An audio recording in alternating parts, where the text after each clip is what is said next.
Hello, welcome to PM Express Personality Profile. My guest on the show is Nana Afuadu Kwagyan II, Mukasahemia of Equiapim. She's known in private life as Miss Theresa Teberi, and for 25 years she has been occupying the stool of royalty. And like I said in my intro, she is Mukasahemia of Equiapim, who is the queen mother to the chief who prepares the traditional food for the 7 sacred stools of Equiapim before the Ojura festival. She was appointed chief executive officer of the presidential household of Osajifo Dr. Kwagyan Nkrumah, where she served as a close confidant to the president at the Flagstaff House. She's also one of the privileged few who met the Queen of England, Elizabeth II, when she first visited Ghana. She was right there when Osajifo was overthrown in the coup d'etat of 1966. Nana Afuadu Kwagyan II, Mukasahemia of Equiapim, is my guest. It's great to be in your home, Nana. So you look very glamorous, and you're noted for your love for beads. Now let's shift from beads and talk about your role during the independence era with Osajifo Dr. Kwagyan Nkrumah. How did he spot you? We were selected to go to Britain to learn about tourism, so we went. After we came back, the Queen came, so we were selected as special guides for the Queen. We were selected to the Queen, people who will be around the Queen, and then we will send there. The Queen want to go somewhere, we go with her. So after the Queen has left, I was called to the Flagstaff House. Osajifo wanted to see me, so I went. And he says, he used to call me Kusia. We're going to give you an appointment in this house, and you'll be directly under me. This was 1961. How old were you then in 61? We were guides. I was a tourist guide at the time. So after the Queen left, I was selected one of the people to work under Nkrumah. So I left. I went to work at the Flagstaff House, and we do all sorts of. I used to go to delegations. Maybe we were sent by the Madam, because we were there before Madam Fathia came. I was at the airport when she came. So after she came, and we were serving the household. We were there doing our normal duties. Sometimes we used to be elected, not I alone, but the two of them, we were 3, but 2 of them have died, PC and Miss Wilmot. So by his grace, I'm living. So after we've worked with Osajifo, one morning we were at the Flagstaff House when we heard a gunshot. So everybody was wondering what was happening. Yeah, yes. So one of the security boys following him said, "Sir, lie down, lie down." So he was lie down, like, what am I going to lie down for?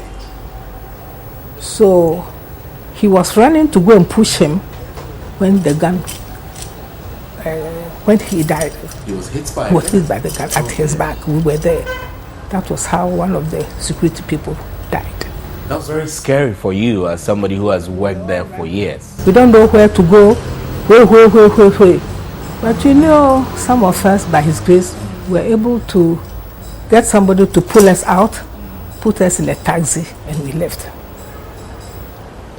So from that day, we heard his name was Ametewe. He was a sergeant. This was 1961. We were there doing our normal work when the coup came. So we ran away and we left. This was 1966. We don't know what to do, but I've told my parents that I wanted to go to the state to learn as a beautician. This was 1966 after the coup. But we were there when an aircraft, we heard that an aircraft has come from Cairo to pick Madame Fathia and her children. In fact, I was at the Flagstaff House when the elder boy was born. Okay. And then Samia. But the last one, Sekou, he didn't know them because he was so small, breastfeeding. So they left.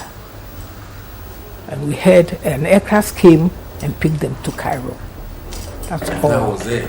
So tell me about the beginning days. I mean, you've spoken about how you were a tour guide and then Osajifo spotted you and brought you into the presidential household at the Flagstaff House and gave you that appointment. Tell me what, when you were growing up, what was the inspiration that made you think you want to become a tour guide? And did you imagine at all that one day you could be in the presidential household? As you see, after we came back from London, we went and learned how to speak in London. So from there, we saw how one of us can talk or how one of us can do something about protocol at household. We were taught in London. But before we haven't gone to London, we don't know anything about protocol or tourism. So after we went for I think 6 months and we came back, we started working as a guide.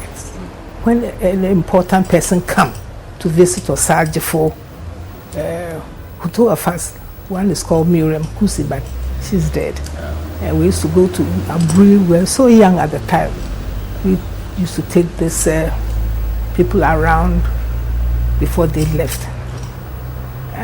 Immediately, but in fact, after the Queen left, there wasn't too much for us to go around. And so you could say that was fortunate for you, for Osajifo from that point on to ask you to come into the household to work at the Flagstaff House. So how long did you work at the Flagstaff House? I was there in 1966, no, 1960, I think 61,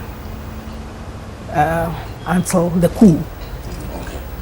Until the coup. So at least you were there for like 5 years, 4 to 5 years. And were you happy? I mean, working with Osajifo, there are so many stories we hear about the first president of Ghana, Dr. Osajifo, Dr. Kwagyan Nkrumah. There were those who say a lot of things. I don't want to go into those things, but how did you find him as a person in your interaction? Yeah, the old man, we used to call him old man.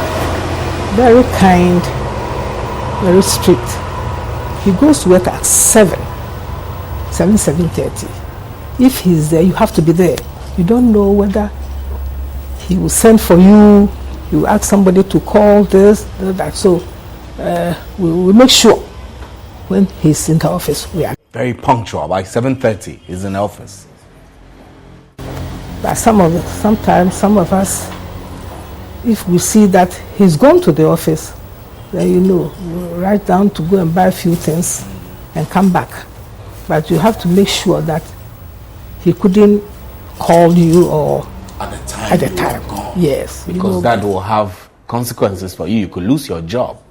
Was he a good man, as a human being? God-fearing man. Good man. He will look at your face and say, hey, today you have no money.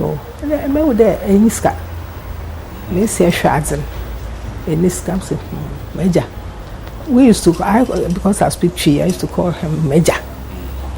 And my name, he used to call me Kwagyan Tebri.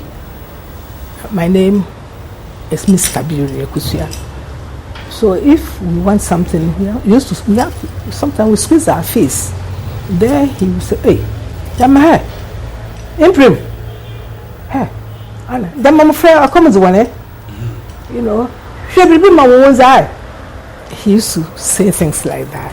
He was caring and was thoughtful of your well-being as you were at work. So when you look at the Flagstaff House then, at the time, and you imagine that from the time of the coup up to the time the seat of government was moved from the Flagstaff House to the castle, do you miss it? Do you think that Ghana should have kept the Flagstaff House all that while as a seat of government instead of the castle? Yes, because the facilities are there. The castle, there are certain places we cannot go. When you go, you sit down. But at the Flagstaff House, information is there. Few things are there that you can just speak, but you can do that. You cannot do that at the castle. It's not huge. And he doesn't go to the castle. He stays in the Flagstaff House. In the morning, he walks from his residence and come to his office. It's just right there. When he closes, there's a place that he used to pass. Then you see that he's going. Then we too leave. But if you don't see him, that means he's still in the office. Now let's talk about your family. We'll make a transition from how you grew up, your mother, your father, your siblings, and how that shaped you as a young lady who became attracted to the eyes of the president. I was attracted before. I was very pretty in those days. Now you are still pretty. I mean, after my mother comes from Osu, and my father comes from Dorso, Monokrum, yes. And this man was so strict. I went to school at Peki, boarding school. And my father was so strict that he wanted to get out from the, traha business, that sort of thing, that. So in fact, when I finished my school, I went to school at Peki. After schooling, I went to Dumasi for a while. Then I stopped. I came to work at the Regional Commissioner's office as a receptionist. And then after that, we started to make business a bit. Then we were told that they wanted tourist guides. So I went. And I was selected among those 7 people. So we started working. And after working, going to Flagstaff House, I haven't traveled before. I went to the Flagstaff House before I went to London, before I went to certain places. It was there that maybe a selection will come. They will say Mprim, and KB. You see him short like that. KB too. The old man likes him so much. And I think he is the only person left. That KB and Mwawia. Mwawia was a deputy minister to Bidima Finance. But KB worked under Osajifo. He worked so hard, so the old man likes him. Sometimes he would stand and shout, Hey, KB! Auntie the flower.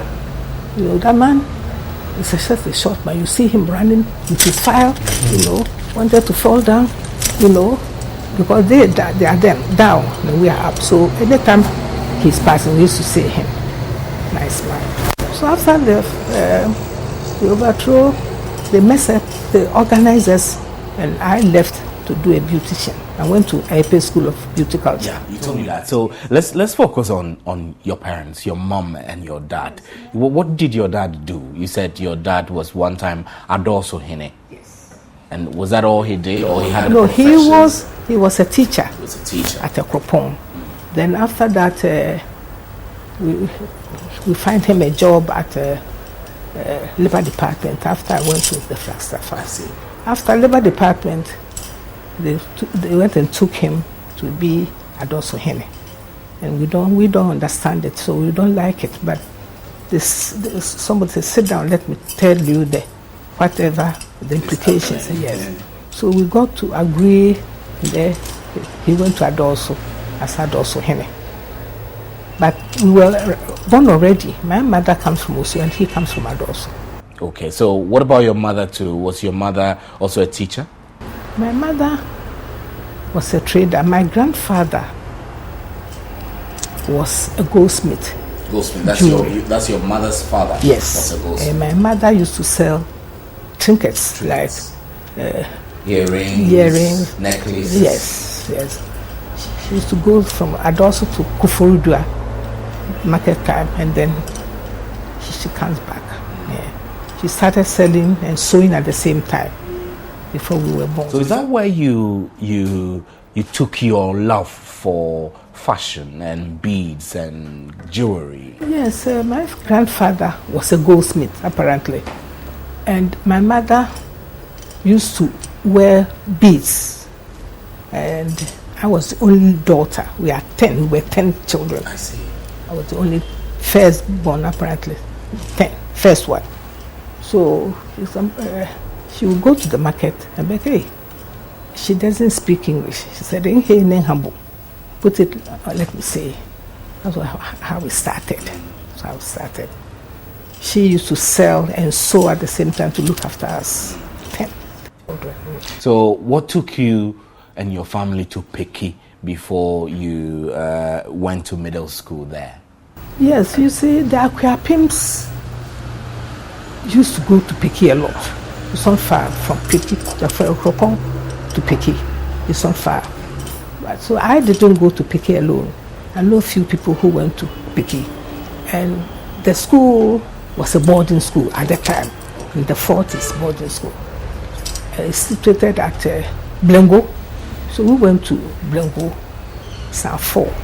Then from there we were transferred to Wudome. Blengo we were mixed. At Wudome we were girls.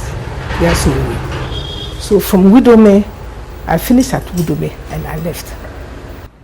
I see. Well, we're having a chat with Nana Afuadu Kwagyan Mokasahemia of Ekwapim traditional area. She's my guest on PM Express Personality Profile. We'll take a quick break, and when we return, we'll delve more into her family, and then she'll tell us some of her sweet memories of the Flagstaff House. Stay with us.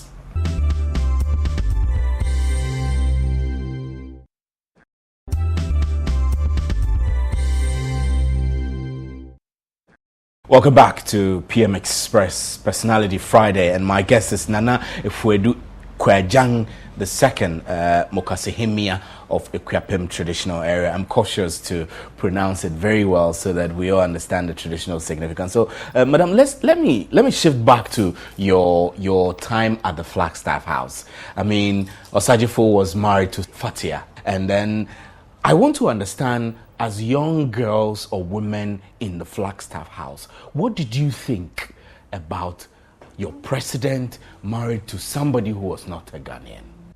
You see, the way the old man was, we all like him to marry a foreigner, because here are the CPP people. You see people, delegation, pretty.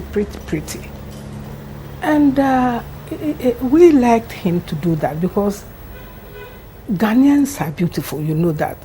And he was a president, Osajifo. And people liked him so much. Oh, yes.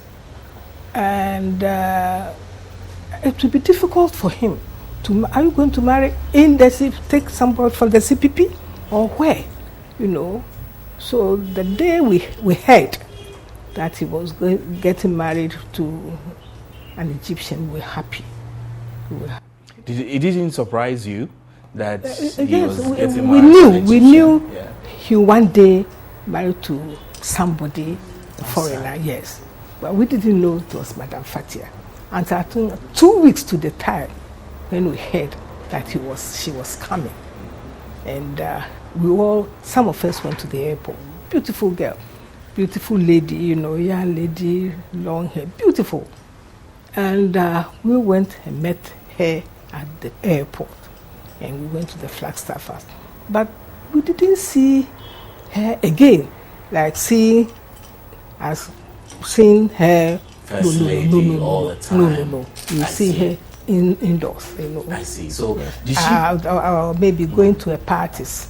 Sometimes we used to take her things seamstress, because he doesn't know, she doesn't know anybody. Yes, in Ghana. Yes. So how was her relationship with you like?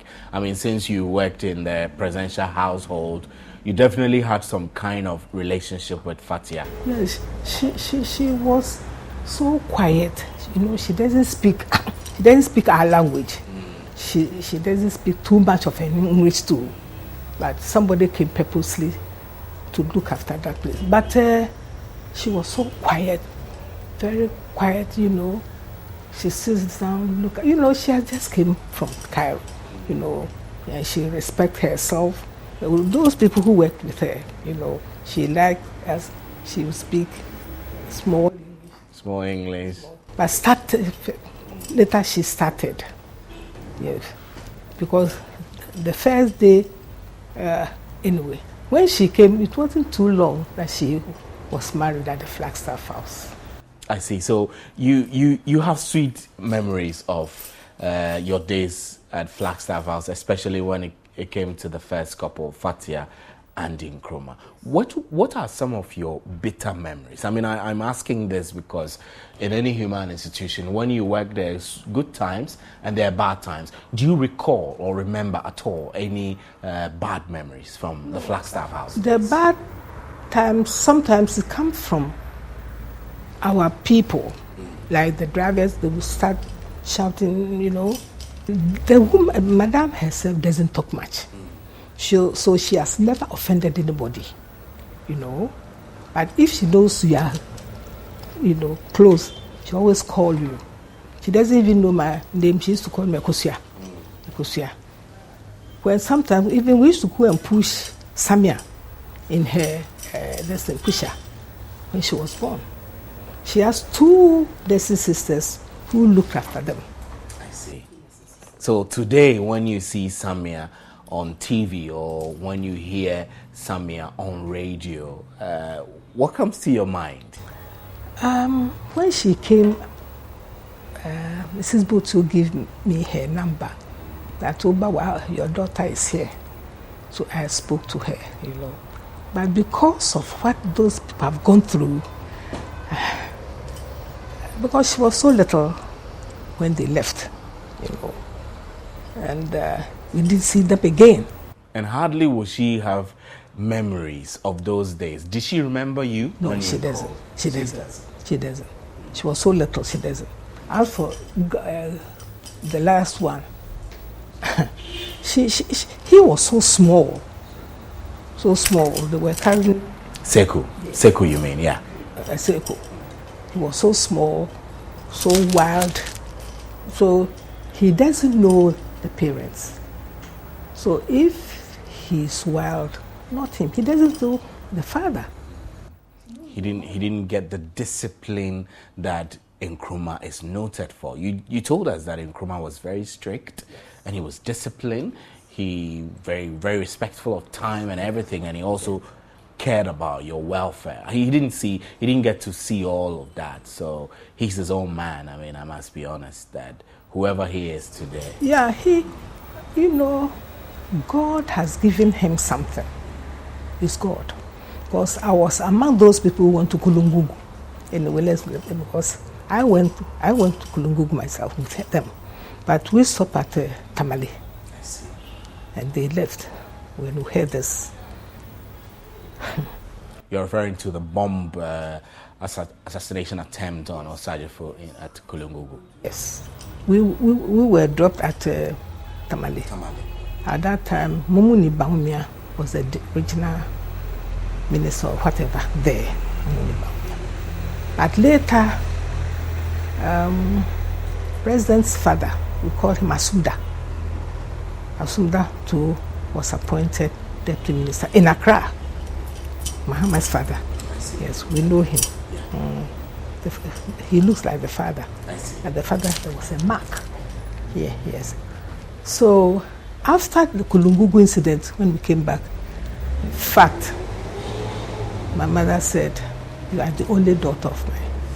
You who work there, if you go there, I'll come and shout." This Accra, But is there, you are working, you are admiring people got to know People you, too are admiring you. you know. And so we were in there. We didn't know there was a coup. We were in there when the incident happened. So Nana, tell me how, as a beautiful young lady, you were with the president. How did you deal with all the attraction, all the men who would have wanted to be with you, but how did you deal with it? They cannot, because my mother was so strict. I'm the only daughter. You go to work, you come at 4, 5. You explain what you know, guns. You explain, you know. In fact, you see me, I'm a very strict, because I know in those days I was one of the beauty girls at the time. When you put on dress, whatever. But the ministers, they don't like we don't have money. That's why we don't have money. I see. They go in for, you know, the rich people's children, so that they can have a certain class. Yes, but we don't have money. We are just working as a clerical, whatever, in the Flagstaff House. And secondly, too, the old man was so close to me. The reason why, if something, you know, I can go. I go, Nana, I said, Major. No, me. You know, I can say that, which you cannot tell him that. Say, hey, Major, but why? Today you don't laugh, you don't access. What is going on? Then you don't understand. You know that. So you were very close to him. You could be frank with him and say anything you needed to say. You have to be careful. You have to. Sometimes he's not happy. Bad mood. Yeah. Very bad. So you make sure that what you are saying, he will take it. So is there any particular man? I mean, I'm focusing on the attractions you got as a beautiful lady. Is there a particular man today that you remember in those days was coming after you too strongly? For this CPP people, I don't remember. Because I don't think, you know, this. No, we don't have money, and we just make our powder, our poppy, and that sort of thing. They look pretty, and that's not what they wanted. They wanted money. No, not money. They wanted somebody, you know. But as for me, some of us, we don't have money, but we are very smart. Yeah. And you have your dignity, of course. So, at what point did you meet your husband, Group Captain Joseph Lante? We have finished. We've gone to the circus. The army people have circus. We, you know, nobody see anybody. I went to the state to do my hairdressing. I showed him my certificate. So I started working as a beautician. The name of my parlor is Tab House of Beauty. I see. Teresa. Where was it located? At the Tab House of Beauty. Yes, it was Osu. Where? Nyaniba, Kwagyan. No, the main road. How do you call it? Oxford Street. Okay. My salon was there. I see. And people that comes there, generals' wives, ADC's wives, people. Big people. Yes. People of influence in society. I know so that. It means that the way I did. Yes. Society. I've just come and I serve tea. You know, when you come, you get pastry, cookies, magazines, and that sort of thing. But later I stopped because the money wasn't coming. The money wasn't coming, so I started trading. Started buying things from the States, supply them. So one day, I went to take my things at Tema, and I saw an Air Force officer, and I called him. I don't know his name. I said, "Can you help me to deliver my things?" He said, "Oh, here Here we don't do that here. We go and pay and take on. We say, hey, when me her papa? I said, but here you don't do what? You don't do what?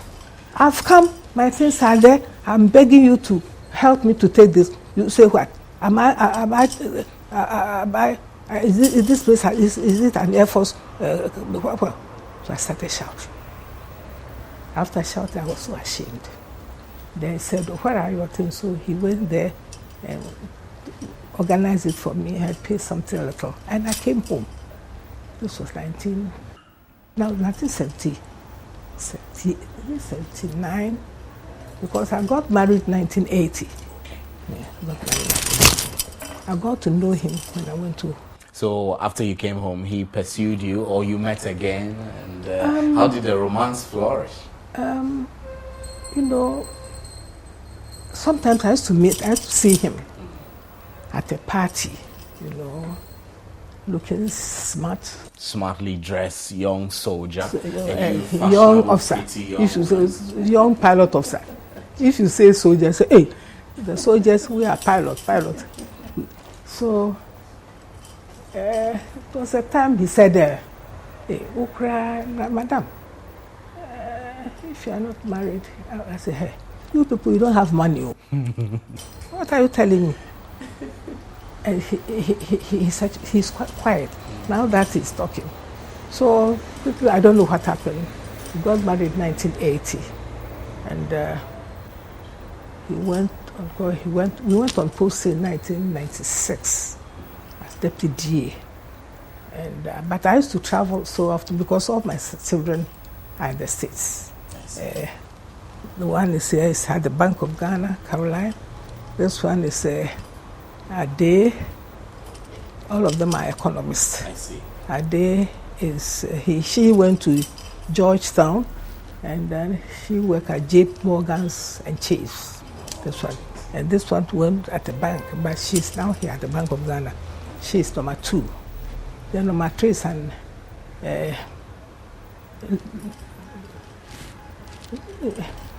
she do her own thing. She worked by herself. Yes. And then the 4th one is Ade. We have 4 girls. And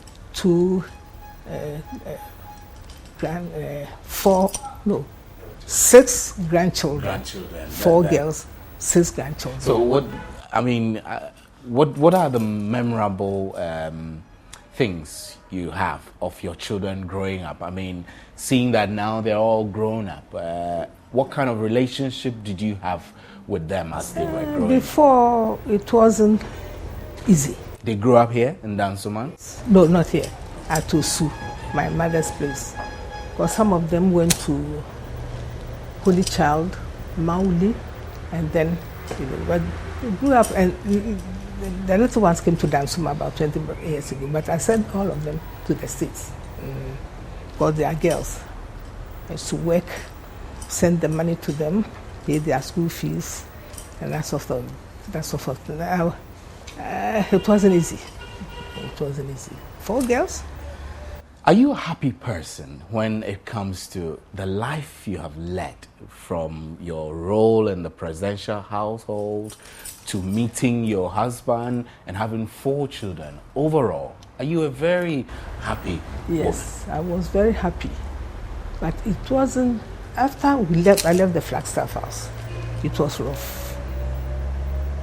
It was only God. It wasn't happy because there was no pay coming. You don't work. So by His grace, after I've gone and learned as a beautician and I came back, the money started coming. Then things started improving a bit, and then you started getting your life back. And start looking after my children very well. And they are looking after me very well too. Yeah, the children are looking after her very well too. My guest on PM Express Personality Profile is known in private life as Miss Theresa Tebri. She is Nana Afuadu Kwagyan II of Equiapim. We'll take a short break. We'll be right back. Stay with us.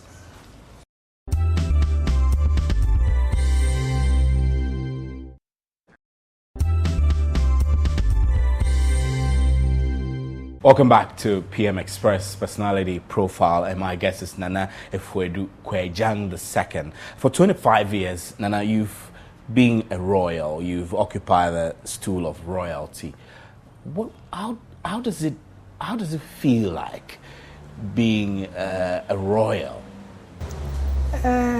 My father was a chief, and some of the stools only chief's son or chief's mother or chief's children can occupy.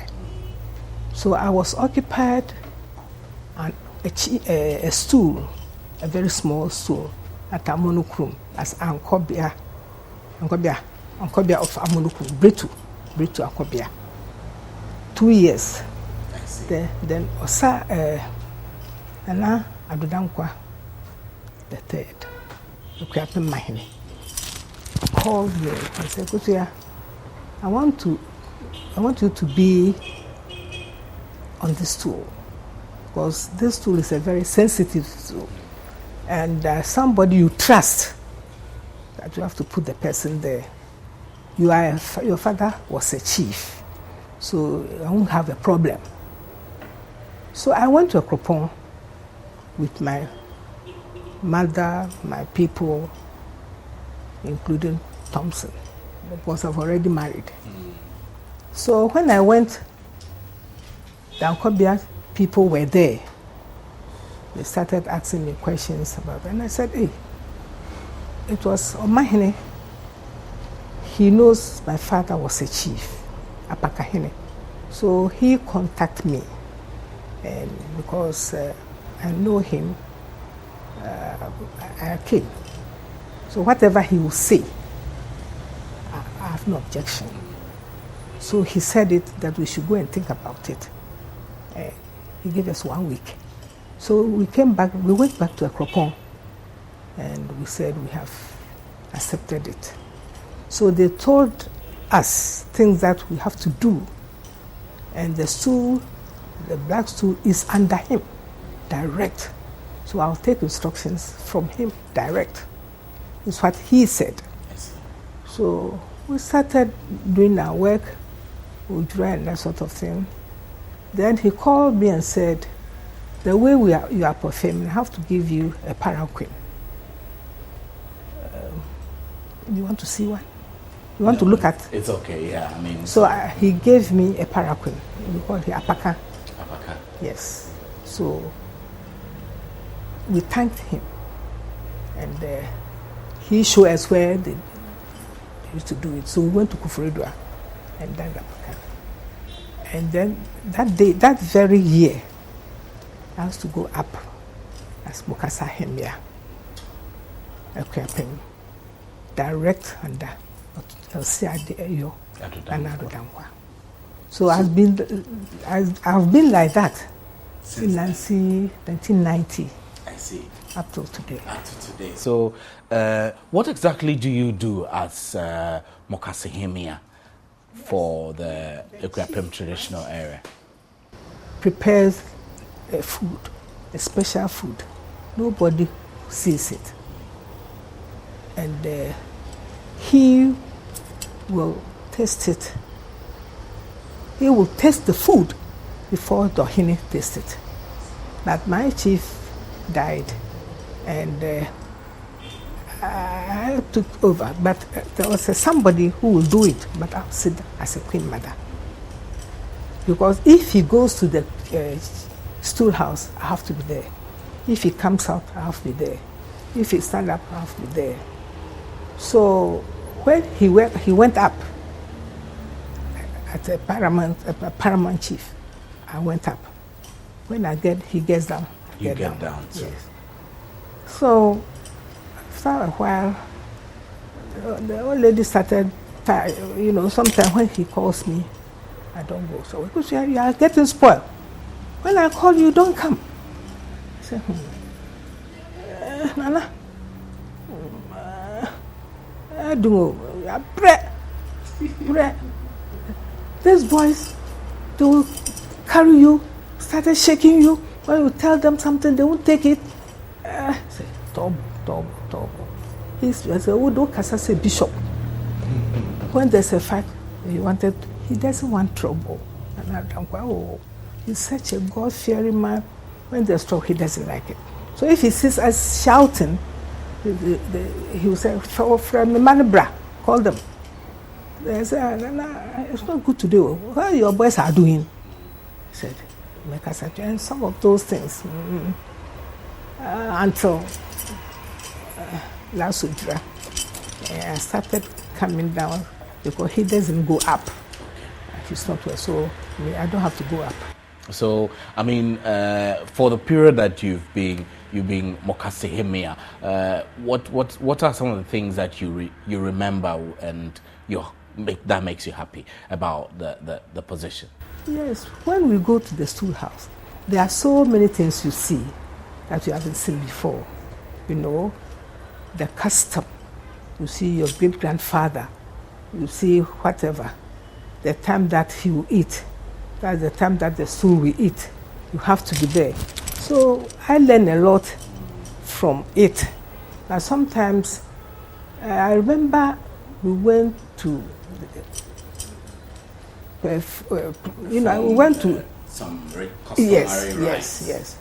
And one of the small chief said, "Hey, we don't put on lipstick here." And hey, you people have no respect. Oh. Me, then I will take my things and go. Then I started. I'm not taking it. Mufanya man started taking my goat, my sheep, my everything. Then Nana said, "Because you're tall." Then I stopped.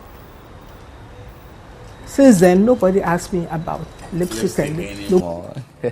So it means that you have combined fashion and modernity with your role as Queen Mother. Let's talk a little bit about your love for beads. You represented Ghana in an exhibition in Washington, D.C. Was it about beads also? Yes, it was beads. The Beads Association in Washington, there was a festival,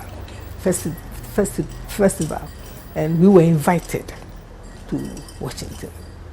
So the Beads president said, "Mr. Thompson, I think you have to go." So I went with my beads. I went with my people to present the Beads Association here. That's how I got to Washington. Yes, there was a festival, big festival all over. Beads, Kenya, all over. So I went with my people, and I was selected. Can you show him the photograph? I was selected as like you are number one or something, and so they took my photograph and everything. It was in the papers in Washington, and that was how I went into beads. But before I went to the beads, my mother used to put on beads. Lots of beads. Yes, small ones. Your grandfather was a goldsmith. The name so you were introduced to jewelry very early. Oh yes, by my mother and my grandfather, because I'm the elder daughter for my mother, and my grandfather too. My mother was the elder daughter of my mother, so I started wearing it before I went to Piki. I see. So there are several young women who aspire to royalty, who wants to be queen mothers. Some wants to be successful in businesses. Some wants to be, well, high-flying professional women. You were fortunate to have been able to work in the presidential household. What will be your advice to young women who are aspiring for so many things in our modern world now? Am I talking about beads?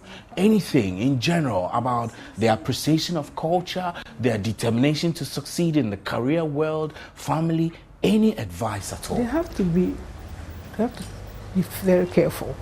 You don't rush in something that is not yours, or something that doesn't belong to you. Because I've been in the Kropon for 23 years. If the stool doesn't like me, you yourself will go. Things that will happen. You won't like to serve under the stool, you see. But if you do the right thing, the stool will help you to go on. Now, people want to be queen mothers, you know.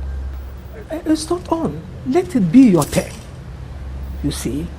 If it's yours, they will give it to you. But people like to be queen mothers, and you go to places, you see people fighting. That is not good enough. If you are a royal, you get your stool. If you have to get it, you get it. Some people don't. Some people want to even run away from it. Some people want to come. You know, it took me about 1 hour for me to see if Famous is coming. Famous, when he comes, you see him.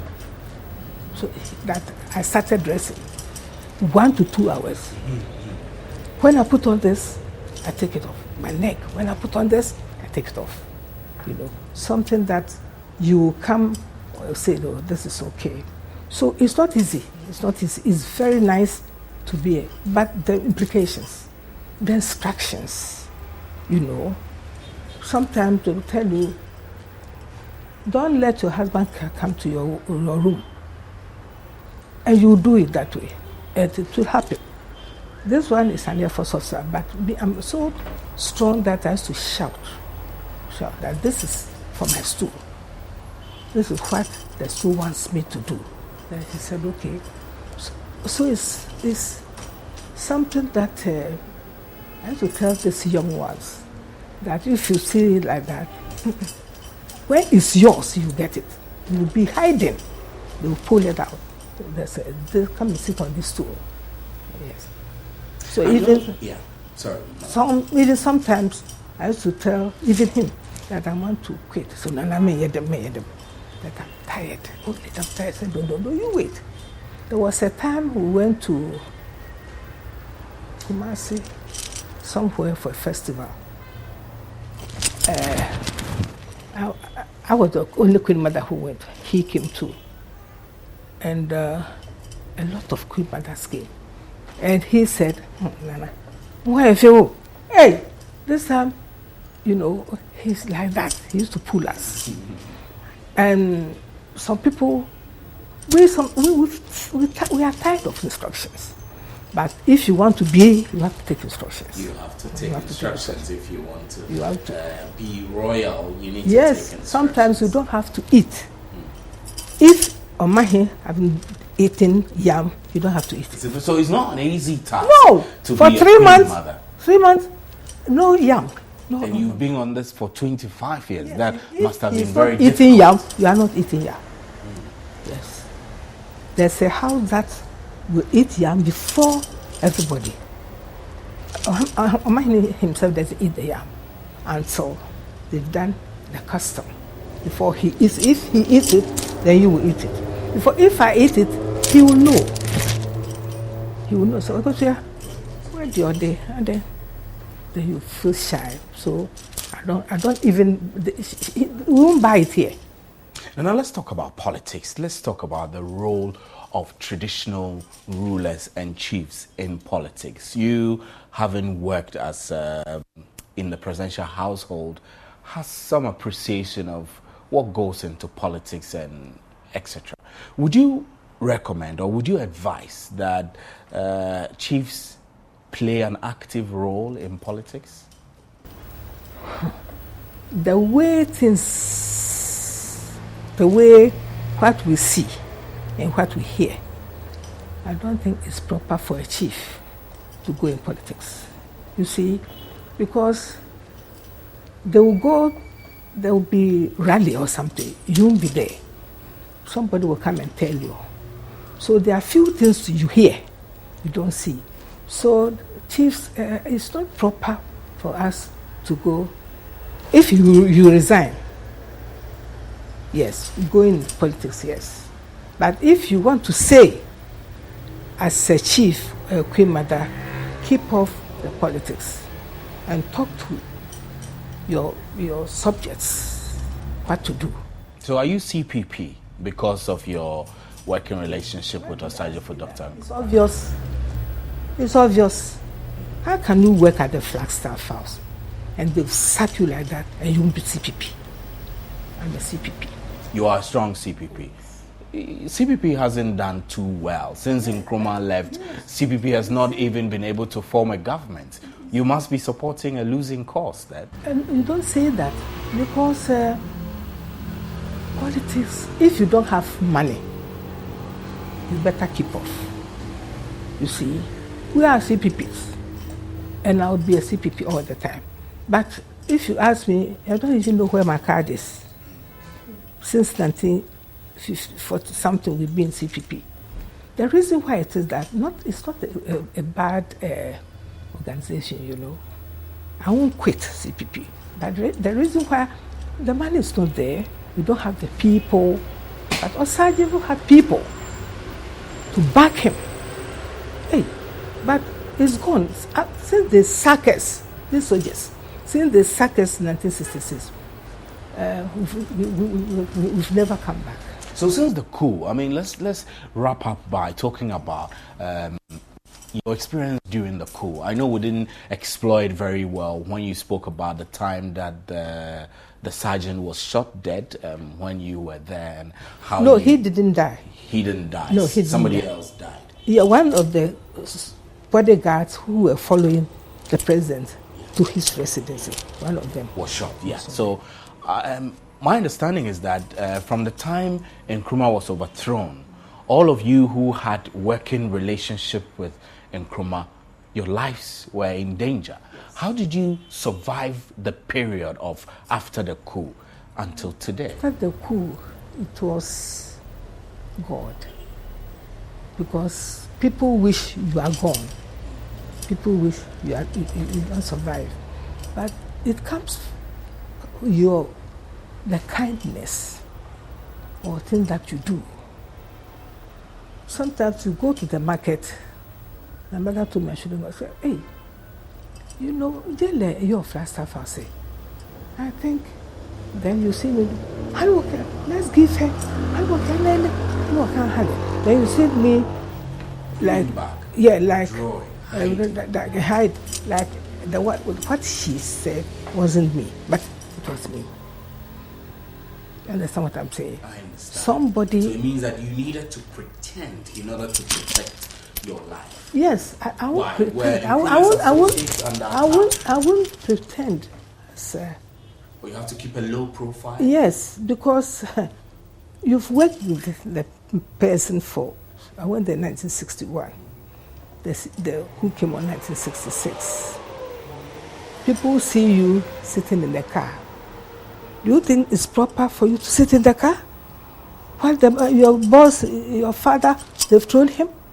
You have to lie low to get something doing, to find something doing, to survive. So immediately, I went to the States. I've already started the arrangement already to go to the school. So immediately after the coup, I left. I passed the same airport.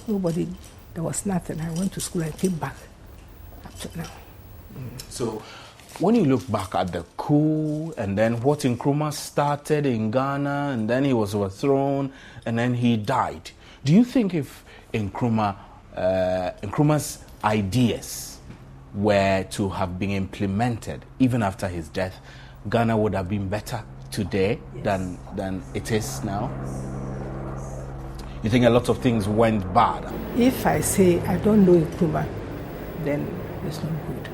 I haven't worked under him, then it's not good. God doesn't like that. So Nkrumah's days, and then through Achiampong, I'm not old enough to remember those days, but through Nkrumah up to Rawlings and then now to President Mahama, the political journey that Ghana has gone through, what will be your comment on all of these challenges and our political situation today? I, as a queen mother, immediately they overthrew us in 1966. I went and learned, opened my business, married. I have my children. I don't see any politics again. I don't want to involve myself again. Because here I'm a queen mother. I have my children. If I have my husband who supports me sometimes. And Group Captain Joseph Lamte Thompson, your husband, has done a lot, right? Yes. By his grace, yes. But sometimes too, it's like you, sometimes squeezing face that I don't look at. I myself, I squeeze my face. So if you squeeze your face, I won't see it anyway. After they've overthrew us, we don't want any. I personally, I want to sit down quietly. Sit back and relax and enjoy my children. Yes, and eat. Oh yes, and eat. When I'm not well, they take me to the hospital. I go to my church, by His grace, and thank God. But I don't want to involve myself, go to rallies. No. Nana Afuadu Kwagyan II, Mokasihimia of Ekwapem traditional area, has been our guest on PM Express Personality Profile. She's known now as Mrs. Theresa Thompson, really. In those days, she was Miss Theresa Tiberi. My name is Stephen Enti, and it's great to have had you staying with us and watching us all through the hour. Join us again on Monday for another edition of PM Express.